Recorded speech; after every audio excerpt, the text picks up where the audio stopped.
بسم اللہ الرحمن الرحیم۔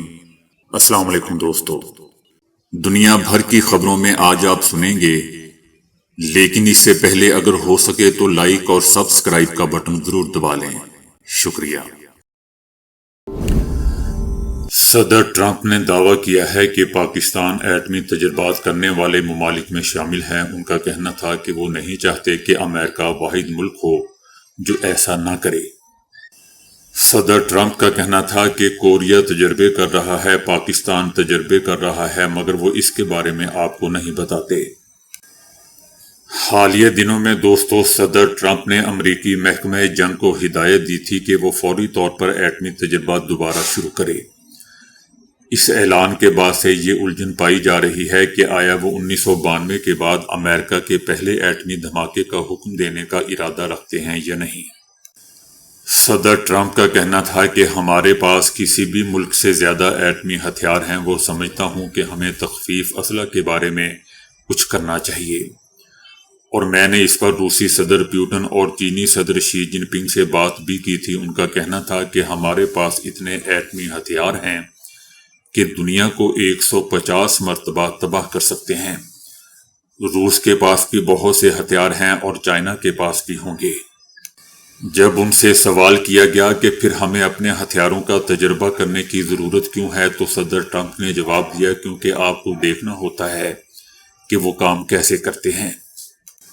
روس نے اعلان کیا ہے کہ وہ تجربہ کرے گا، شمالی کوریا مسلسل تجربے کر رہا ہے، پاکستان کر رہا ہے، دوسرے ممالک بھی کر رہے ہیں۔ ہم واحد ملک ہیں جو تجربے نہیں کرتا۔ میں نہیں چاہتا کہ ہم واحد ملک ہوں جو ایسا نہ کریں۔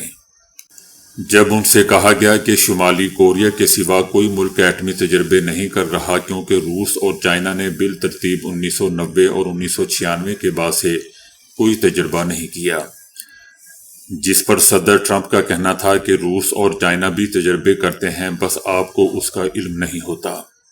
صدر ٹرمپ کا کہنا تھا کہ ہم ایک کھلا معاشرہ ہیں، ہم اس بارے میں بات کرتے ہیں۔ روس یا چائنا میں رپورٹرز نہیں ہیں جو ایسی چیزوں پر لکھ سکیں۔ ہم بات کرتے ہیں کیونکہ آپ لوگ رپورٹ کرتے ہیں۔ امریکی صدر ٹرمپ کا کہنا تھا کہ ہم تجربے کریں گے کیونکہ دوسرے ملک بھی کرتے ہیں، شمالی کوریا کرتا ہے، پاکستان کرتا ہے، مگر وہ اس بارے میں نہیں بتاتے۔ وہ زمین کے بہت نیچے تجربے کرتے ہیں جہاں کسی کو پتہ نہیں چلتا کہ اصل میں کیا ہو رہا ہے۔ آپ صرف ایک ہلکی سی لرزش محسوس کرتے ہیں۔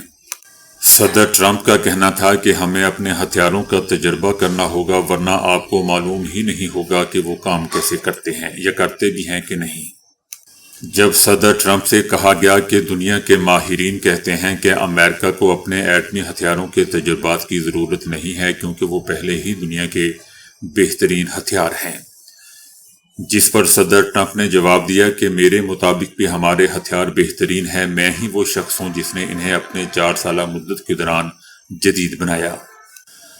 صدر ٹرمپ کا کہنا تھا کہ مجھے یہ کام کرنا پسند نہیں تھا کیونکہ ان کے تباہ کن صلاحیت ایسی ہے کہ اس کا تصور بھی خوفناک ہے، مگر اگر دوسرے ملکوں کے پاس ہوں گے تو ہمیں بھی رکھنے ہوں گے، اور جب ہمارے پاس ہوں گے تو ہمیں ان کا تجربہ بھی کرنا ہوگا، ورنہ ہمیں کیسا پتہ چلے گا کہ وہ کام کرتے ہیں یا نہیں۔ ہم انہیں استعمال نہیں کرنا چاہتے، مگر ہمیں تیار رہنا چاہیے۔ ترکی استنبول میں مسلم ممالک کے وزرائے خارجہ کا اہم اجلاس منعقد ہو رہا ہے، جس میں غزہ کی خود مختاری، اسرائیلی افواج کے مکمل انخلاء اور جنگ بندی معاہدے پر عمل درآمد سمیت خطے میں پائیدار امن کے قیام کے لیے اقدامات پر غور متوقع ہے۔ ترکیہ سے توقع ہے کہ وہ غزہ کا انتظام اور سیکیورٹی فلسطینیوں کے حوالے کرنے پر زور دے گا۔ یاد رہے دوستو کہ اس جنگ بندی میں حماس کے ہتھیار چھوڑنے اور اسرائیلی فوج کے غزہ سے انخلاء جیسے اہم مسائل حل نہیں ہو سکے، اور جنگ بندی کے بعد اسرائیل کی مسلسل بمباری نے اس معاہدے کو مزید کمزور کر دیا ہے۔ ترکیہ کے شہر استنبول کے اجلاس میں ترکیہ، متحدہ عرب امارات، انڈونیشیا، قطر، پاکستان، سعودی عربیہ اور اردن کے وزرائے خارجہ شریک ہیں۔ یہ وہی ممالک ہیں دوستو جن کے نمائندے 23 ستمبر کو اقوام متحدہ کی جنرل اسمبلی کے موقع پر امریکی صدر ٹرمپ سے ملاقات بھی کر چکے ہیں۔ وزرائے خارجہ اجلاس میں یہ موقف اختیار کریں گے کہ اسرائیل جنگ بندی ختم کرنے کے بہانے تلاش کر رہا ہے، اس لیے عالمی برادری کو اسرائیلی اشتعال انگیزیوں کے خلاف واضح اور مضبوط موقف اپنانا ہوگا۔ اس کے علاوہ غزہ میں جانے والی انسانی امداد بہت کم ہے اور اسرائیل نے اس سلسلے میں اپنی ذمہ داریاں پوری نہیں کیں۔ غزہ کے جنگ کے دوران ترکی اور اسرائیل کے تعلقات مزید کشیدہ ہو چکے ہیں کیونکہ صدر رجب طیب اردوان نے اسرائیلی حملوں پر سخت تنقید کی ہے اور آئے دن کرتے رہتے ہیں۔ دوسری طرف اسرائیل نے واضح کیا ہے کہ وہ غزہ میں ترک افواج کی موجودگی کو قبول نہیں کرے گا۔ دیگر ممالک جو اس فورس میں شامل ہونے پر غور کر رہے ہیں ان میں اردن، مصر، انڈونیشیا اور پاکستان شامل ہیں۔ اسرائیلی فوج نے اپنے افسران کے زیر استعمال چینی ساختہ گاڑیاں واپس لینے کا عمل شروع کر دیا ہے۔ یہ فیصلہ دوستوں جاسوسی کے خدشات اور حساس معلومات کے لیک ہونے کے خطرے کے پیش نظر کیا گیا ہے۔ یہ حکم یا اقدام چیف آف سٹاف کے براہ راست حکم پر کیا گیا ہے۔ سیکیورٹی اداروں کی ایک رپورٹ میں انکشاف کیا گیا تھا کہ چینی گاڑیوں کے آن بورڈ سسٹم کے ذریعے حساس ڈیٹا ممکنہ طور پر بیرونی سرور کو منتقل کیا جا سکتا ہے۔ پہلے مرحلے میں وہ افسران نشانہ ہیں جو حساس سیکیورٹی عہدوں پر فائز ہیں یا جنہیں خفیہ معلومات تک براہ راست رسائی حاصل ہے۔ 2026 کی پہلی سماہی تک تمام افسران سے چینی گاڑیاں واپس لے لی جائیں گی۔ اسرائیلی فوج کا کہنا ہے کہ بعض چینی گاڑیوں میں کیمرے، مائکروفون، سینسرز اور وائرلیس کنیکشن ٹیکنالوجی موجود ہوتی ہے جو صارف یا درآمد کنندہ کے علم کے بغیر ڈیٹا بیرونی نیٹ ورک کو بھیج سکتی ہیں۔ اسرائیلی فوج کا کہنا ہے کہ خطرہ صرف گاڑیوں کے کیمروں یا مائکروفون تک محدود نہیں ہے بلکہ ہر سمارٹ کار ایک متحرک کمپیوٹر کی طرح ہے جو حساس مقامات کے قریب ڈیٹا اکٹھا کرنے کی صلاحیت بھی رکھتی ہے۔ اسرائیل میں اس سے پہلے بھی دوستوں فوجی تنصیبات اور چھاؤنیوں میں چینی گاڑیوں کے داخلے پر پابندی عائد تھی۔ نیتن یاہو نے کہا ہے کہ وہ غزہ میں اپنی فوج کو نقصان پہنچانے کی کسی بھی کوشش کا بھرپور جواب دیں گے اور حماس کے خلاف کارروائیاں بھی جاری رکھیں گے۔ نیتن یاہو نے دعویٰ کیا کہ غزہ کے کچھ حصوں میں اب بھی حماس کے مراکز موجود ہیں جنہیں مکمل طور پر ختم کیا جا رہا ہے۔ نیتن یاہو کا کہنا تھا کہ رفح اور خان یونس میں حماس کے مراکز ہیں جنہیں جلد ختم کر دیا جائے گا۔ نیتن یاہو کا کہنا تھا کہ اگر ہماری فوج پر حملے کی کوشش کی گئی تو ہم حملہ آوروں اور ان کی تنظیم دونوں کو نشانہ بنائیں گے۔ ہم اپنی فوج کے تحفظ کے لیے ہر ممکن کارروائیاں کریں گے، چاہے دنیا ہمیں کچھ بھی کہے۔ نیتن یاہو کا کہنا تھا کہ غزہ میں کی جانے والی کارروائیاں امریکہ کو رپورٹ کی جاتی ہیں لیکن کسی قسم کی اجازت نہیں لی جاتی۔ نیتن یاہو کا کہنا تھا کہ وہ اعلیٰ سطح پر سیکیورٹی کی ذمہ داری خود لیتے ہیں اور اسے کسی صورت ترک نہیں کریں گے۔ دوسری جانب حماس نے اپنے بیان میں دوستوں کہا ہے کہ امریکہ اسرائیل کو جنگ بندی معاہدے کی پاسداری پر عمل کروانے کے لیے مؤثر کردار ادا نہیں کرتا۔ اگر وہ جنگ بندی پر معاہدے کی پاسداری نہیں کریں گے تو اس کا جواب دیا جائے گا۔ بھارت نے تاجکستان میں اپنے فوجی اڈے اینی ایئر بیس سے انخلا مکمل کر لیا ہے جسے وسط ایشیا میں بھارت کی حکمت عملی کا اہم مرکز سمجھا جاتا تھا۔ اس فضائی اڈے کو آخری بار 2021 میں افغانستان سے بھارتی شہریوں کے انخلاء کے دوران استعمال کیا گیا تھا۔ بھارتی میڈیا کا کہنا ہے کہ اینی ایئر بیس سے انخلاء کے بعد سے بھارت کا واحد بیرون ملک فوجی بیس ختم ہو گیا۔ بھارتی اپوزیشن جماعت کانگریس نے دوستوں اینی ایئر بیس سے بھارتی انخلاء کو بھارت کی سفارتکاری کے لیے ایک اور دھچکا قرار دیا ہے۔ کانگریس کا کہنا تھا کہ اپنے غیر معمولی جغرافیائی محل وقوع کی وجہ سے بھارت اینی ایئر بیس میں اپنی موجودگی بڑھانے کے بڑے منصوبے رکھتا تھا، مگر بھارت سے اپنی موجودگی کم کرنے کا کہا گیا اور اب وہاں سے مکمل انخلاء ہو چکا ہے۔ کانگریس کا کہنا ہے کہ یہ واضح طور پر ہماری سفارتکاری کے لیے ایک اور بڑا نقصان ہے۔ حکومت کے ساتھ مذاکرات شروع کرنے اور ملٹری اسٹیبلشمنٹ کے ساتھ کشیدگی میں کمی کے لیے دوستوں پاکستان تحریک انصاف کے کچھ رہنماؤں اور سابق رہنماؤں کی جانب سے کی جانے والی کوششوں کے باوجود پارٹی کے تصادم کی راہ پر چلنے کی پالیسی میں کوئی تبدیلی نہیں آئی۔ بتایا جا رہا ہے کہ اس میں رکاوٹ خود عمران خان بنے ہوئے ہیں، جن کے سمجھوتہ نہ کرنے کے موقف کی وجہ سے مصالحت کی جانب بڑھنے میں رکاوٹیں پیش آ رہی ہیں۔ پاکستان تحریک انصاف میں جیل کے اندر اور باہر موجود سینئر شخصیات خاموشی کے ساتھ سیاسی مذاکرات کے لیے کوشش کر رہے ہیں، دلیلیں دے رہے ہیں کہ تصادم کی پالیسی نے صرف پارٹی کو تنہا کیا ہے اور اس کے لیے امکانات کو محدود کیا ہے، تاہم ان کی کوششوں کو کوئی کامیابی نہیں مل رہی، کیونکہ عمران خان حکمراں سیاسی جماعتوں کے ساتھ مذاکرات نہ کرنے کے حوالے سے بالکل دو ٹوک موقف رکھتے ہیں۔ کوٹ لکھپت جیل میں قید پی ٹی آئی کے سینئر رہنماؤں کی جانب سے کھل کر حکمراں سیاسی جماعتوں کے ساتھ مذاکرات کی حمایت کرنے کے چند دنوں بعد ہی عمران خان نے اڈیالہ جیل سے سخت الفاظ میں مشتمل ایک پیغام جاری کرتے ہوئے اس تجویز کو مسترد کر دیا تھا۔ اپنے 8 جولائی کے بیان میں عمران خان نے واضح طور پر کہہ دیا تھا کہ مذاکرات کا وقت ختم ہو چکا ہے۔ عمران خان کے پیغام نے مؤثر انداز سے ان کی اپنی ہی پارٹی کے سینئر رہنماؤں بشمول شاہ محمود قریشی اور دیگر مصالحتی سوچ کو مسترد کر دیا تھا۔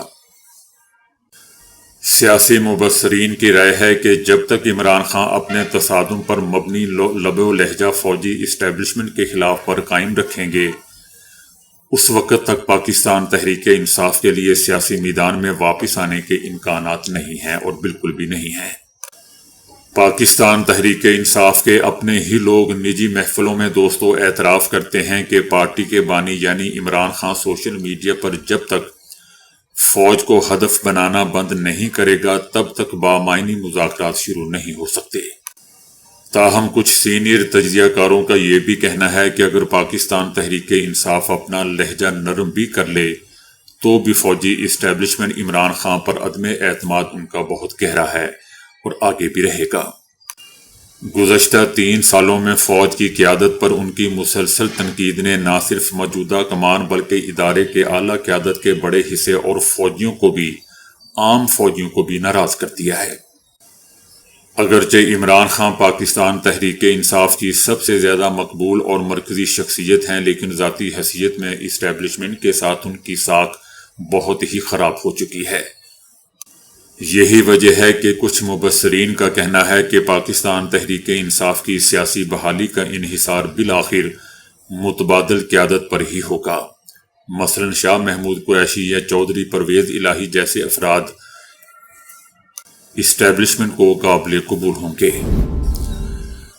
وزیر دفاع خواجہ آصف نے کہا ہے کہ بھارت ہمیں مشرقی اور مغربی محاذوں پر مصروف رکھنا چاہتا ہے۔ مشرقی محاذ پر تو بھارت کو جوتے پڑے ہیں، مودی تو چپ ہی کر گیا ہے، اور مغربی محاذ پر پر امید ہیں کہ دونوں ممالک کی ثالثی کے مثبت نتائج نکلیں گے۔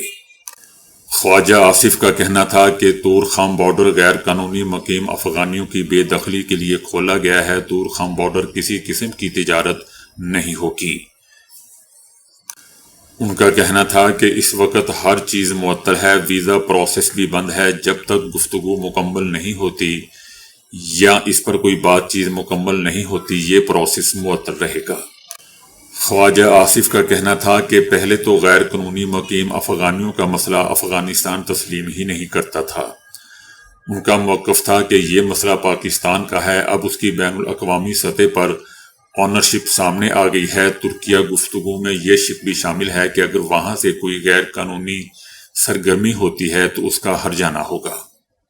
وزیر دفاع کا کہنا تھا کہ پاکستان میں ساری قوم خصوصاً کے پی کی عوام سخت غصے میں ہے۔ اس مسئلے کی وجہ سے کے پی صوبہ سب سے زیادہ متاثر ہو رہا ہے۔ ان کا کہنا تھا کہ افغانستان کی طرف سے جو تفریق کرنے کی کوشش کی جا رہی ہے اسے پوری دنیا سمجھتی ہے۔ جو نقصانات 5 دہائیوں میں پاکستان نے اٹھائے ہیں وہ ہمارے مشترکہ نقصانات ہیں۔ ان کا کہنا تھا کہ بھارت کی جانب سے پراکسی وار کے ثبوت اشرف غنی کے دور سے ہیں، اب تو ثبوت کی ضرورت ہی نہیں ہے، کیونکہ سب اس بات پر یقین کر رہے ہیں کہ اگر ضرورت پڑی تو ثبوت بھی دیں گے۔ بھارت ہمیں مشرقی اور مغربی محاذوں پر مصروف رکھنا چاہتا ہے۔ مشرقی محاذ پر تو بھارت کو جوتے پڑے ہیں، مودی تو چپ ہی کر گیا ہے، اس کو چپ لگ گئی ہے۔ جبکہ اس محاذ پر امید ہیں کہ دونوں ممالک افغانستان اور پاکستان ثالثی کی مدد سے مثبت نتائج برآمد ہوں گے۔ D G I S P R lieutenant general Ahmed Sharif Chaudhry نے کہا ہے کہ کچھ ایسے شواہد موجود ہیں کہ بھارت اس بار سمندر کے راستے سے کوئی کارروائی کر سکتا ہے۔ ہم مکمل طور پر الرٹ ہیں، ہم بھارت کو بتا دینا چاہتے ہیں۔ لیفٹیننٹ جنرل احمد شریف چودھری کا کہنا تھا کہ پاکستان نے امریکہ کو اپنی سرزمین سے افغانستان پر حملوں کی کوئی اجازت نہیں دی۔ ایسی خبریں افغانستان کا پروپیگنڈا ہے۔ امریکی ڈرونز کے ذریعے پاکستان سے افغانستان پر حملے کا الزام جھوٹا ہے۔ نہ ہمارا امریکہ کے ساتھ ایسا کوئی معاہدہ ہے کہ امریکہ پاکستان سے ڈرون کے ذریعے افغانستان میں کارروائی کرے۔ D G I S P R کا کہنا تھا کہ خارجی اپنے ٹھکانے سرحدی علاقوں سے رہائشی علاقوں میں منتقل کر رہے ہیں۔ سرحدی علاقوں میں مارے گئے تخریب کاروں میں بڑی تعداد افغان شہریوں کی تھی۔ ان کا کہنا تھا کہ پاکستان میں افغانستان سے ہونے والی تخریب کاری میں افغان فوج کے سپاہی بھی ملوث ہیں۔ 3-4 ماہ میں افغانستان سے در اندازی کے دوران تخریب کاروں کو مارا گیا ہے۔ مارے گئے ان تخریب کاروں میں 60% افغان باشندے تھے۔ ان کا کہنا تھا کہ خیبر پختونخوا میں 12,000 ایکڑ پر پوست کاشت کی گئی۔ فی ایکڑ پوست پر منافع 18 لاکھ سے 32 لاکھ روپے بتایا جاتا ہے۔ مقامی سیاستدان اور لوگ بھی پوست کی کاشت میں ملوث ہیں۔ افغان طالبان اس لیے ان کو تحفظ دیتے ہیں کہ یہ پوست افغانستان جاتی ہے۔ افغانستان میں پھر اس پوست سے آئس اور دیگر منشیات بنائی جاتی ہیں۔ تو دوستو، ابھی کے لیے اتنا ہی۔ ویڈیو کو لائک اور شیئر کرنے کا بہت بہت شکریہ۔